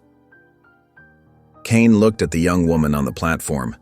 She stared back at him, and in her eyes, he saw every principle he'd abandoned, every injustice he'd ignored, every time he'd chosen comfort over courage. The weight of his entire career, built on willful blindness and comfortable lies, pressed down on him like a stone. Think carefully, Harper pressed. Power or principles? Which will it be? In the server room, Maya's voice crackled through Tessa's earpiece. We're ready. Every major news network, social media platform, and government watchdog is about to get a front row seat. Just say when. Kane reached into his jacket, feeling the cold weight of the pistol Tessa had given him. All those hours of training crystallized into a single moment of clarity. His hand stopped shaking. I've made my choice, he said quietly. The gunshot echoed through the auction room. Harper screamed, clutching his leg as he collapsed. Blood spread across the imported marble floor. Simultaneously, Tessa pressed the final key. Across the estate, every screen flickered to life, broadcasting the horror of the auction room to millions of viewers worldwide. The truth, in all its ugly reality, was finally exposed to the light. The security alarm's piercing wail shattered the elegant atmosphere of the auction room. Harper writhed on the marble floor, his expensive suit now stained crimson as he clutched his bleeding leg. His face contorted with rage and disbelief as he screamed at his security team. Kill him! Kill them both! Harper's voice cracked with fury. Shoot that traitor in the head! On screens throughout the estate and now across the world, the horrific scene played out in crystal-clear high definition. Millions watched as prominent figures scrambled like cockroaches exposed to light. A senator dove behind a chair. A decorated general tried to cover his face. 2 federal judges made a desperate dash for the exit. The first wave of guards burst through the double doors, weapons raised. But Tessa was already moving. She shed her evening gown in one fluid motion, revealing tactical gear underneath. Before the first guard could squeeze his trigger, she closed the distance. Her elbow connected with his throat. As he stumbled backward, she stripped the weapon from his hands and used his body as a shield against incoming fire. Kane dove behind a marble column as bullets chipped away at the stone. His heart thundered in his chest, but his hands remained steady. Tessa's training kicked in. Weeks of brutal preparation distilled into pure instinct. When a guard rounded the column, Kane was ready. He grabbed the man's gun arm, twisting it the way Tessa had shown him. The weapon clattered to the floor. The guard threw a punch, but Kane slipped it just as they'd practiced. His counterstrike caught the man in the solar plexus. As the guard doubled over, Kane seized the fallen weapon. Through his earpiece, Maya's voice came through clearly despite the chaos. I've locked down the building's security system. All exits are sealed except the ones we control. They're trapped inside their own fortress. Across the auction floor, the imprisoned women were stirring. The gunfire had cut through their drug-induced haze. Some began fighting against their restraints, while others helped those still too weak to stand. Through service entrances and basement corridors, figures in black tactical gear appeared. Tessa's network of veteran allies, moving with military precision to evacuate the victims. This way. A female operative guided 3 stumbling women toward a hidden exit. Medical team is standing by. Harper crawled behind his auction podium, leaving a trail of blood. His fingers trembled as he pulled out a satellite phone. Authorization code Delta 79. I need immediate sanitization. Full coverage, no survivors, burn it all. Tessa engaged 3 guards simultaneously, her movements a blur of lethal efficiency. An attacker's knife slashed through the air where she had been a split second before. She caught his wrist, redirected his momentum, and sent him crashing into his colleague. The 3rd guard managed to get off 2 shots before her kick separated him from his weapon. Both bullets missed. Kane had never felt more alive or terrified. Years on the bench had left him soft, but adrenaline and desperation proved powerful teachers. He fired at a guard aiming for Tessa, his shot going wide but forcing the man to seek cover. Another attacker charged him with a baton. Kane sidestepped, used the man's momentum against him, just as Tessa had drilled into him during countless training sessions. The guard went down hard. Multiple helicopters incoming. Maya's voice carried urgency. Private military contractors heavily armed. They'll be here in 5 minutes. Through the estate's windows, searchlights began sweeping the grounds. The whump, whump, whump of rotor blades grew louder. Harper's laugh carried across the chaos, high and desperate. "You're all dead. My team will sanitize this entire location. No witnesses, no evidence." Tessa dispatched another guard with a precise strike to the temple. "Maya, how many choppers?" "4 incoming plus 2 gunships. They're carrying enough firepower to level the building." More of Tessa's allies poured in through service corridors, providing covering fire as the last of the trafficking victims were evacuated. The women who could walk helped carry those who couldn't. Years of military training reasserted itself as they moved in formation, protecting their wounded. Kane reloaded his weapon with shaking hands, the motion nearly automatic after hundreds of practice repetitions. "We need to get to Harper. He's the only one who can call them off." "Agreed." Tessa dropped an attacker with a throw that left him unconscious before he hit the ground. "Maya, we need a path." "Working on it. The kill team will be here in 4 minutes." The estate's lights flickered as Maya rerouted power, plunging certain sections into darkness while illuminating others. Guards found themselves blinded by suddenly bright hallways or lost in pitch-black corridors. Through it all, the livestream continued, broadcasting every second to an audience of millions. Tessa and Kane fought their way toward Harper's position, moving as one unit. She took point, eliminating immediate threats while he covered their flanks. The training that had felt awkward weeks ago now flowed naturally. When Tessa moved left, he moved right. When she advanced, he provided cover fire. 3 minutes until they're in range. Maya's warning crackled through their earpieces. Harper had managed to pull himself behind a heavy desk, still clutching his satellite phone.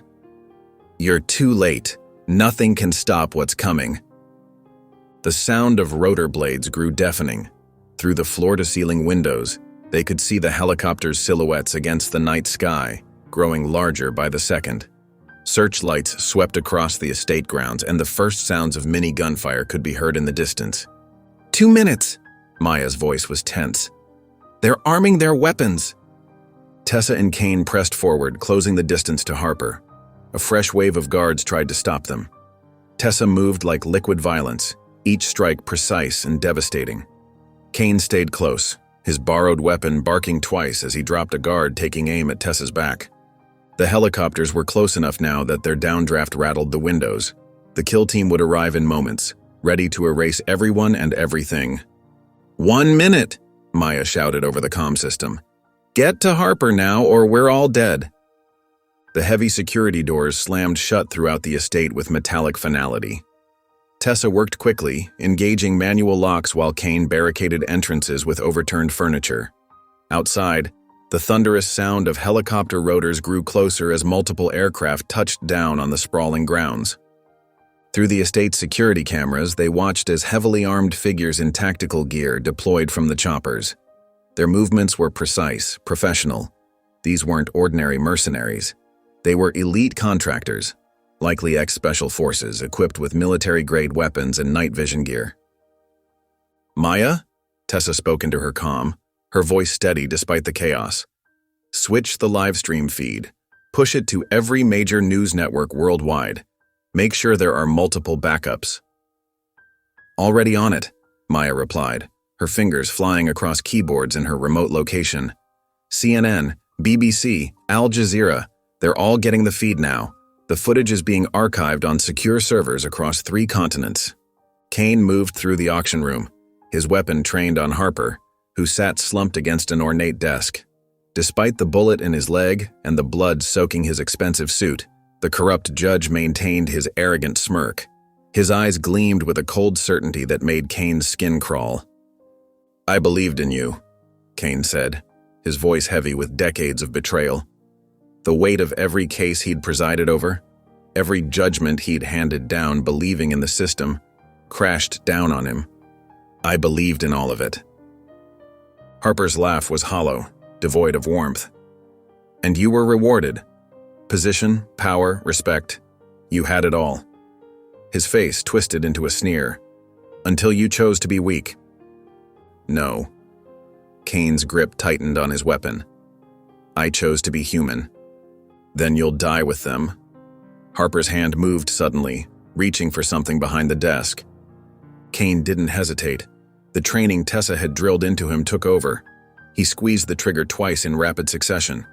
The shots echoed through the room as Harper jerked backward, fresh blood blooming across his chest. Not fatal, but enough to ensure he wouldn't be reaching for anything else.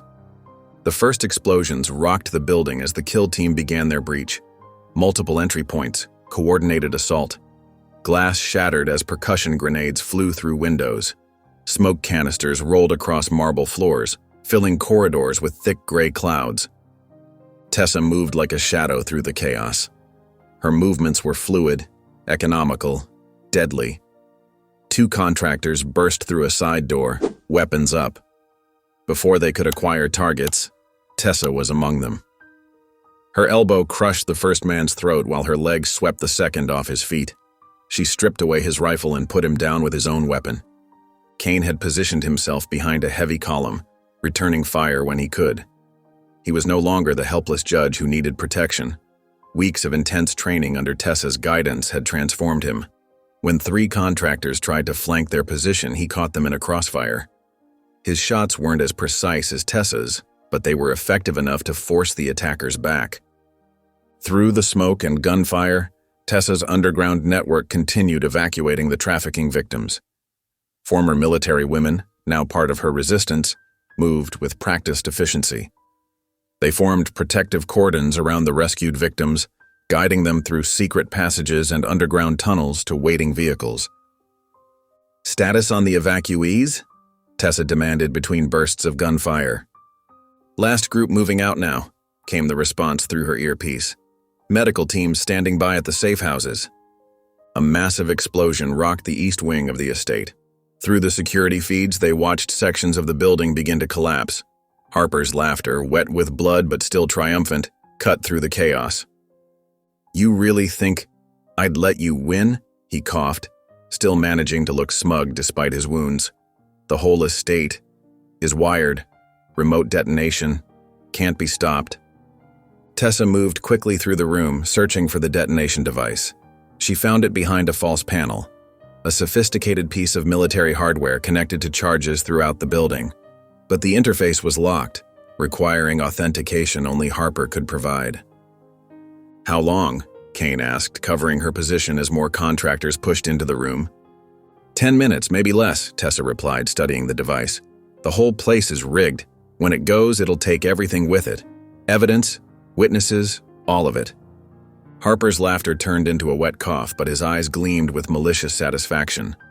"You'll all burn," he wheezed. "Everything burns." The firefight intensified as more kill team members breached the perimeter. Tessa engaged them with lethal precision, her movements a blur of violence. Kane found himself fighting with a clarity he'd never known in his years on the bench. Every decision was immediate, every action direct. There was no room for legal arguments or procedural delays, only the pure truth of survival. The detonation device blinked steadily, counting down to destruction.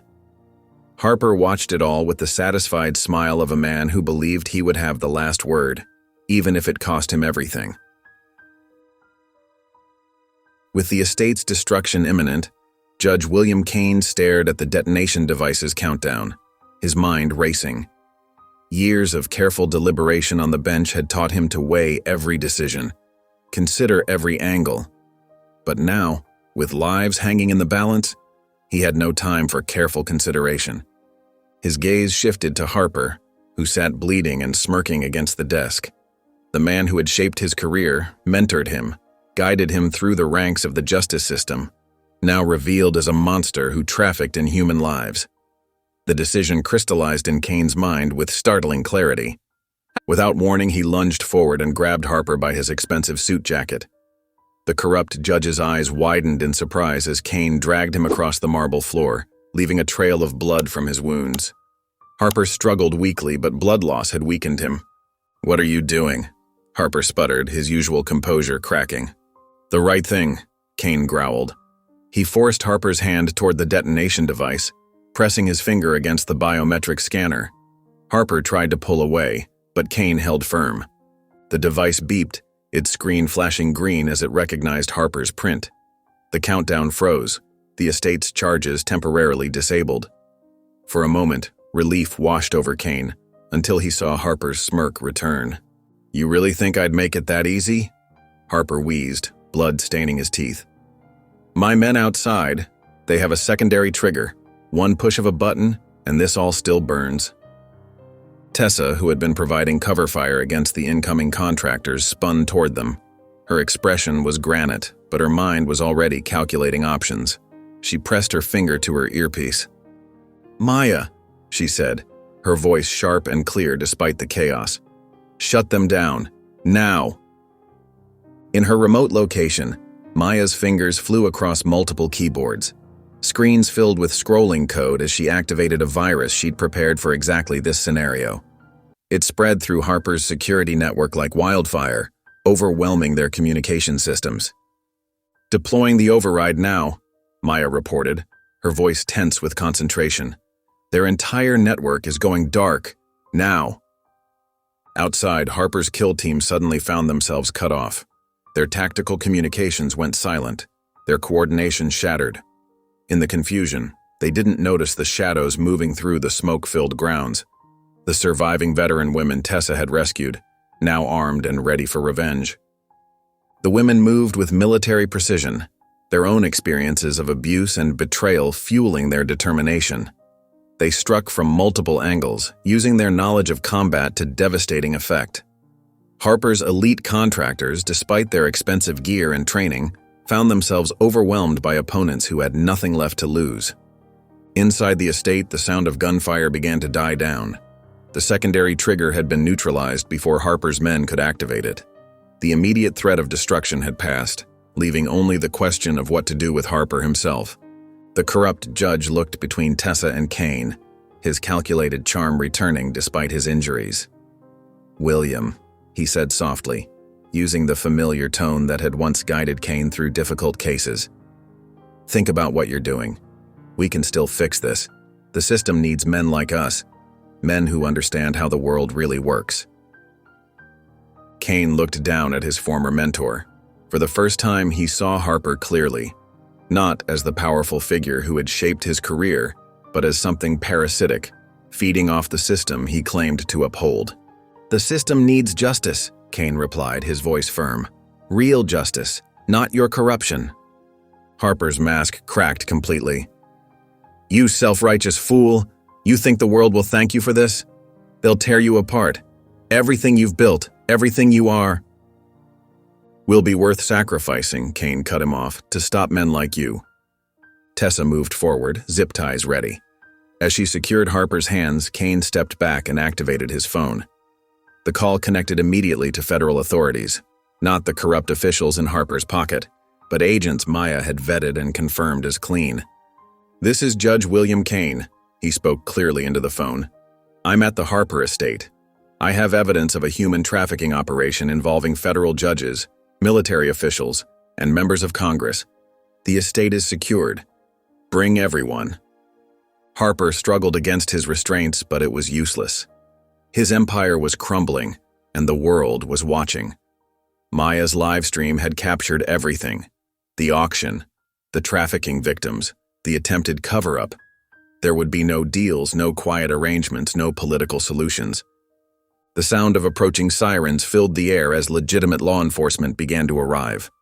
Harper's face twisted with hatred as he watched his carefully constructed world collapse around him. He would face justice in the same courts he had corrupted, but this time there would be no escape. Kane looked at the man who had once meant so much to him, who had shaped his understanding of justice and power. The weight of his own complicity, his years of looking the other way, settled heavily on his shoulders. But he stood straighter under that weight, knowing that finally he was doing what needed to be done. As federal agents swarmed the estate, Tessa turned to Kane. Her expression remained controlled, but there was something new in her eyes, a recognition of the choice he had made, the stand he had taken. She gave him a single, firm nod. "You did the right thing," she said simply. For the first time since this journey began, since Tessa had confronted him with the truth about his mentor and the system he served, Kane believed her. The path ahead would be difficult, There would be investigations, trials, threats to his life, but he knew with absolute certainty that he had finally chosen the right side.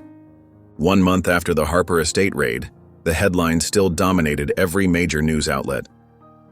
Corruption scandal rocks justice system, and trafficking ring leads to mass arrests splashed across screens worldwide. The revelation had sent shockwaves through every level of government, from local courts to the highest federal offices. In Washington, D.C., congressional hearings ran day and night.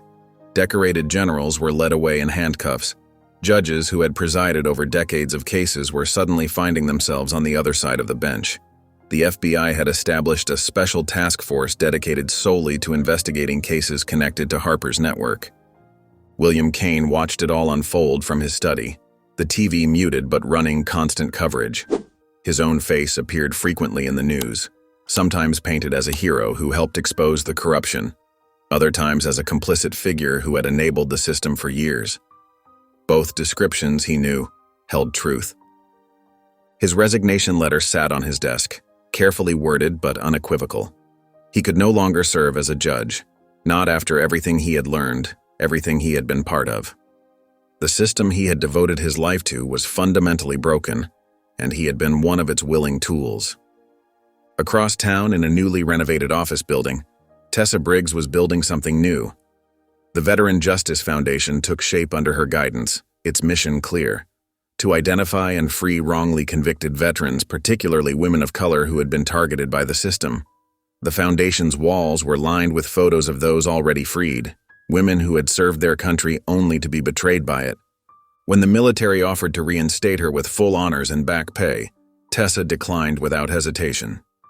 She had seen too much, fought too hard, to return to a system that needed more than just reform.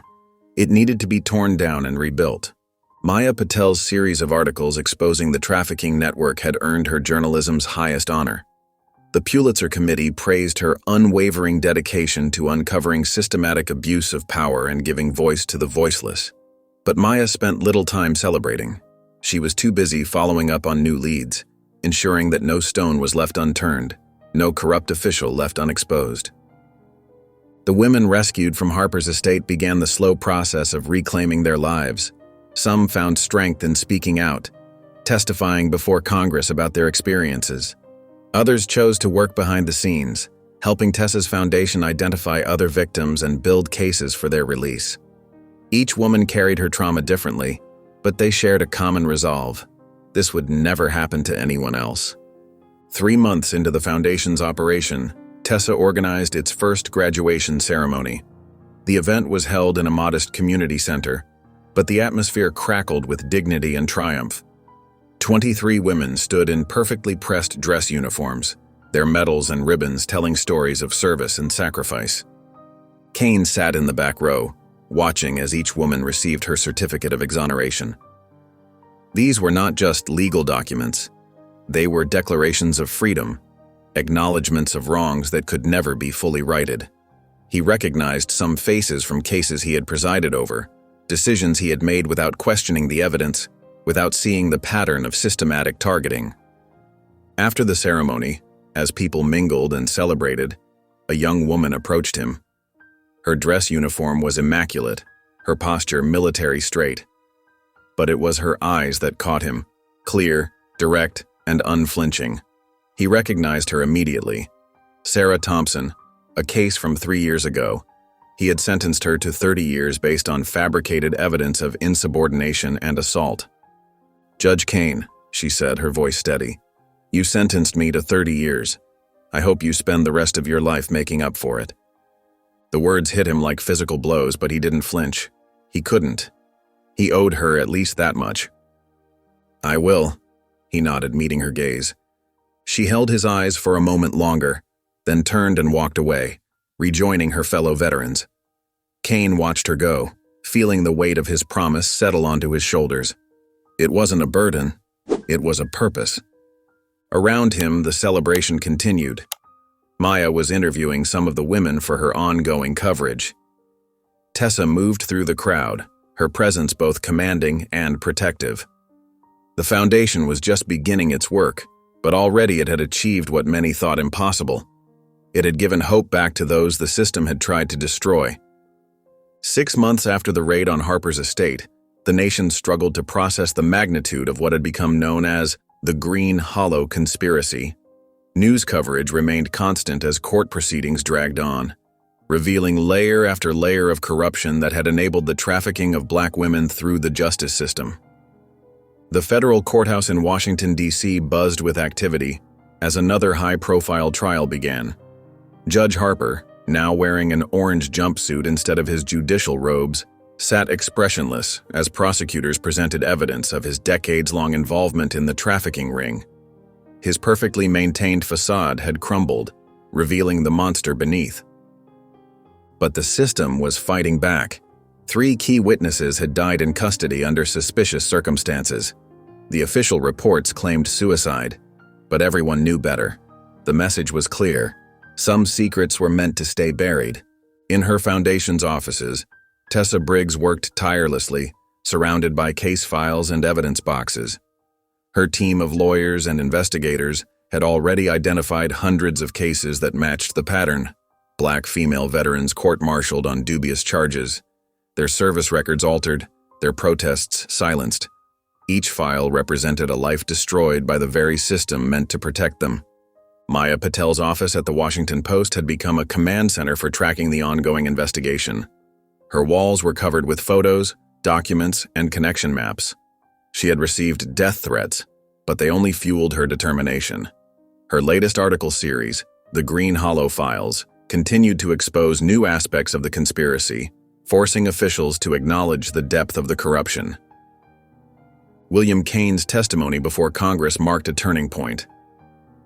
The hearing room fell silent as he described in excruciating detail how he had participated in the systematic oppression of black women in his courtroom. He admitted to ignoring evidence, accepting falsified reports, and sentencing innocent women to decades in prison.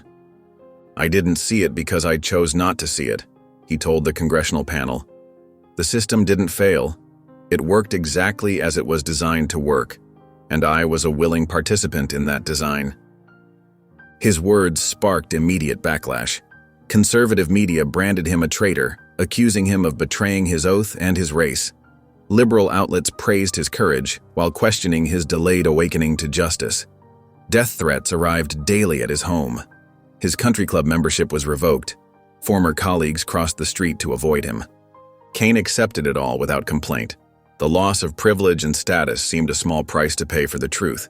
He continued to work with Tessa's foundation, reviewing cases and providing testimony that helped free more women.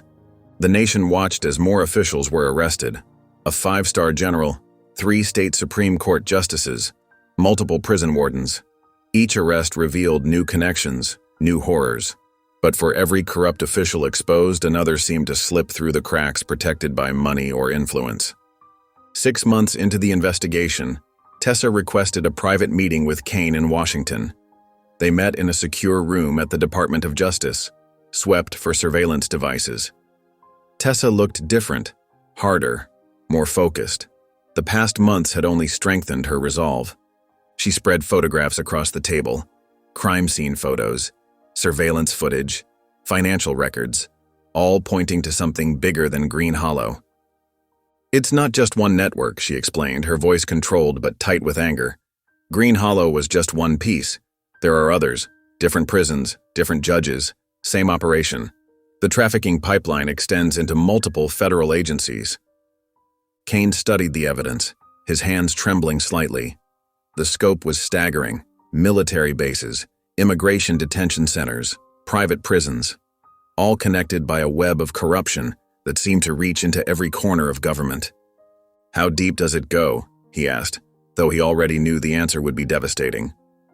"All the way," Tessa replied, sliding another folder across the table. "We've identified 3 more networks, each as large as Harper's. Different players, same game. They're already working to fill the vacuum left by Green Hollow's collapse." Kane looked at the names in the folder. People he knew, people he had dined with, people who still wielded enormous power. The evidence was undeniable, but these weren't targets that could be taken down easily. These were people who could start wars, crash economies, make problems disappear. "They'll kill to keep this hidden," he said. It wasn't a warning. Tessa knew the risks better than anyone. "They already have," she responded, her voice cold. "But they can't kill the truth. Not anymore." The implications were clear. Green Hollow wasn't the end. It was just the beginning. The real fight was still ahead, against enemies even more powerful and determined than Harper had been. Kane looked at Tessa, seeing not just the soldier or the survivor, but the warrior she had become. "What are you going to do?" he asked, though he already knew she had made her decision. Tessa gathered the evidence back into her briefcase, her movements precise and controlled. She met his gaze with unwavering determination. "Finish it," she said simply. She walked out of the room, disappearing into the crowded hallway of the Justice Department. Kane watched her go, understanding that this moment marked not an ending, but a continuation. The fight for justice wasn't over. It never was. The war that had started in a prison cell at Green Hollow was about to enter a new phase, and Tessa Briggs was ready to lead the charge. The system that had tried to break her would soon learn what real justice looked like. 1 year after the Green Hollow revelations, Tessa walked through the bright halls of the Veterans Rehabilitation Center, a state-of-the-art facility she had helped establish in Virginia. Sunlight streamed through large windows, illuminating spaces that felt nothing like the prison cells these women had once known. In the main training room, Sarah Chen, a former Green Hollow inmate, was leading a self-defense class. Her movements were precise and confident as she demonstrated techniques to a group of young veterans. These women had been discharged under suspicious circumstances, their careers cut short by the same system that had tried to silence Sarah. But here, they found purpose again. "Remember," Sarah called out to her students, her voice strong and clear, "you're not just learning to defend yourselves. You're learning to defend each other." Tessa leaned against the doorframe, watching as the women paired up for practice. Their faces showed focus and determination, not the broken expression she remembered from the prison yard. Here, they weren't inmates or victims. They were warriors regaining their strength. The center had become more than just a rehabilitation facility. It was a sanctuary, a training ground, and a launching pad for new beginnings. The building housed medical facilities, counseling services, job training programs, and legal aid offices. Every aspect was designed to help these women reclaim their lives and dignity. In another room, computer screens lined the walls as veterans learned cybersecurity skills. Many of them had technical backgrounds from their military service, skills that had been dismissed or suppressed. Now, they were turning those abilities into careers, some already working as security consultants for major corporations. The legal wing of the building buzzed with activity. William Kane sat at a desk covered in case files, his reading glasses perched on his nose as he reviewed another appeal. His expertise had proven invaluable in navigating the complex legal system, identifying patterns of corruption that might have gone unnoticed by others. A young lawyer approached his desk with a fresh stack of documents. "Judge Kane," she said, then caught herself. "I mean, Mr. Kane, we found 3 more cases that match the profile. All black female veterans, all court-martialed between 2015 and 2018, all with suspiciously altered service records." Kane nodded, taking the files. The weight of each folder reminded him of all the lives he had helped destroy when he sat on the bench. But now, each overturned conviction, each woman freed, helped ease that burden slightly. It wasn't redemption, he knew better than to expect that. But it was purpose. In the communications hub, screens displayed news coverage from around the country. Maya Patel's latest exposé dominated the headlines. Shadow networks, the ongoing fight against military trafficking rings. Her relentless investigation had uncovered 2 more operations similar to Green Hollow, leading to dozens of arrests. Maya herself was frequently at the center, working with the legal team to verify evidence and track new leads. Her office wall displayed a growing map of connections, red strings linking faces and locations across the country. Despite the dangers, she refused to back down. The death threats had only made her more determined. Tessa made her way to her office, where a secure computer contained files that would never make it to the mainstream media. Intelligence reports, surveillance photos, encrypted communications, evidence of trafficking networks that were still operating, still stealing women's lives. The victories of the past year had been significant, but they had barely scratched the surface. Night fell over the center. Most of the staff and residents had gone home, leaving the building quiet except for the hum of security systems. In her office, Tessa opened a locked drawer and pulled out a black duffel bag. Inside was tactical gear, weapons, and communication equipment, tools for the other side of her work, the part that couldn't happen in daylight. She spread a map across her desk, studying locations marked in red.